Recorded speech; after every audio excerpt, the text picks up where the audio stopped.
Here are 3 things: Disneyland Park in Anaheim, California, the Golden Gate Bridge, and the newest HP computer.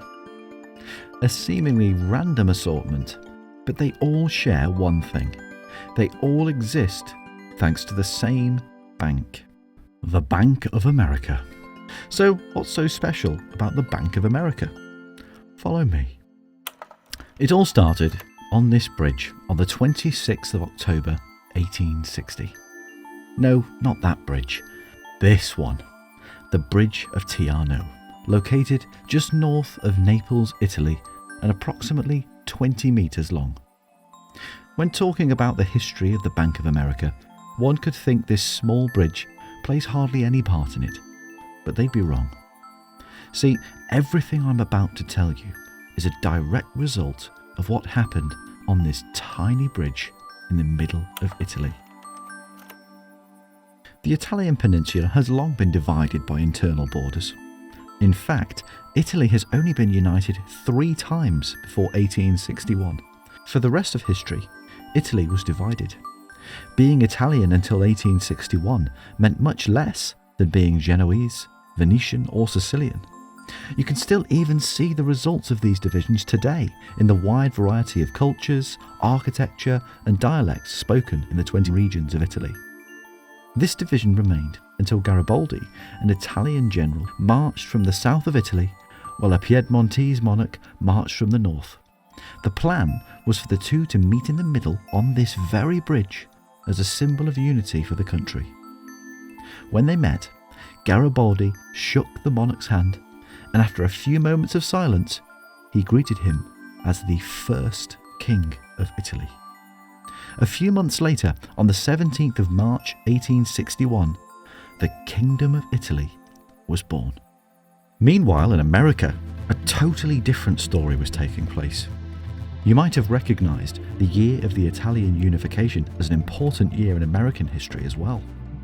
While Italy was being brought together in 1861, that same year America was divided as it never was before, as a gruesome civil war broke the nation in 2. For the next 4 years, the United States would be devastated by this internal conflict that would scar the country forever. Our Italian General Garibaldi actually played a role in the Civil War too, as at the time he was a highly popular figure in the States. A New York infantry regiment named themselves Garibaldi Guard after him, and he was even offered a Major General's commission in the US Army. When the Civil War ended in 1865, there was a lot of reconstruction to do. Across the country, labour was in high demand, factories were being built, and cities were growing at an incredible rate. This post-war economic boom, combined with the fast urbanisation, created a magnet for people all around the world to come to America, which had been hailed as the land of jobs, wealth and opportunities. Now, back to our newly unified Italy. In the southern regions of the country, a feudal system, which had survived since the Middle Ages, suffered as a direct result of reunification. The carefully balanced and frail feudal economy collapsed, and many of the working families did not get enough land to survive on from the land redistribution that followed. Many Italians were forced to flee their homes, and this led to the largest ever voluntary mass migration in recorded history. 14 million Italians, majority from the south, decided to leave. Some went to neighbouring France, while others decided to put their futures in Germany. But 4 million of them had something else in mind. These Italians heard of a place much farther from home, destroyed by a civil war and in need of reconstruction. A land of jobs, wealth and opportunities, or so they were told. So they packed their bags, those who had something to pack, and embarked on a transatlantic vessel. Though many returned home after they found fortune, most actually stayed, having settled in their new lives as Italian Americans.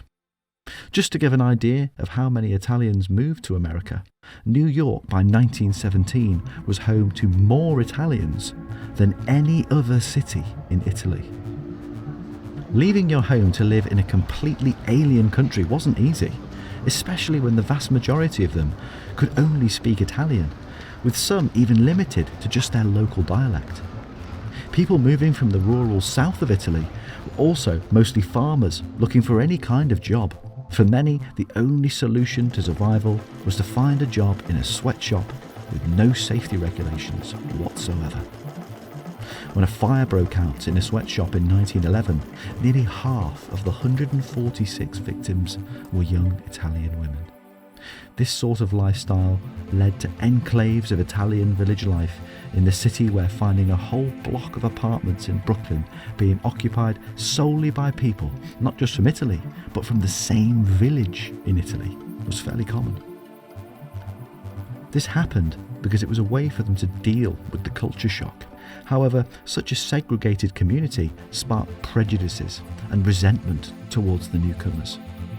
American-born citizens were suspicious of these immigrants, and as a result, major financial institutions often discriminated against them, denying them financial support. Closed door after closed door, life for an Italian American would prove to be extremely challenging and demoralizing. But where most focus on the darkness of these closed doors, Neapolitan American Amedeo Gianni saw light in them as windows of opportunity.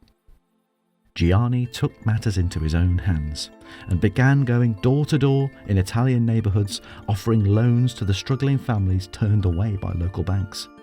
As word of mouth rapidly spread, his business started to grow exponentially, so much so that he was forced to buy an office. The office would later become a whole building, by which point he had to give a name to his business, and he went with Bank of Italy. You might be confused now, but don't worry. Through a series of mergers and acquisitions, his business later became Bank of America and Italy, and later on, simply the Bank of America we know today. Gianni's Bank of America would go on to change American culture and history. On February the 4th, 1938, the world's first feature-length animated movie hit theatres. Financed by Bank of America, Snow White and the Seven Dwarfs broke records for ticket sales. The success led to the bank funding more Disney classics, including Pinocchio, Fantasia, Bambi, Cinderella and Peter Pan, culminating in the funding of the construction for Disneyland California in the early 1950s. While the country was on the brink of a financial crisis that would culminate in the Great Depression, the bank backed the funding for the iconic Golden Gate Bridge, saving the project while every other investment fund refused to step in. The story behind Bank of America and the people behind it is proof that resilience is key, and that when all seems lost, you must persist. It's a story of immigrants who refused to give up when every door closed on them.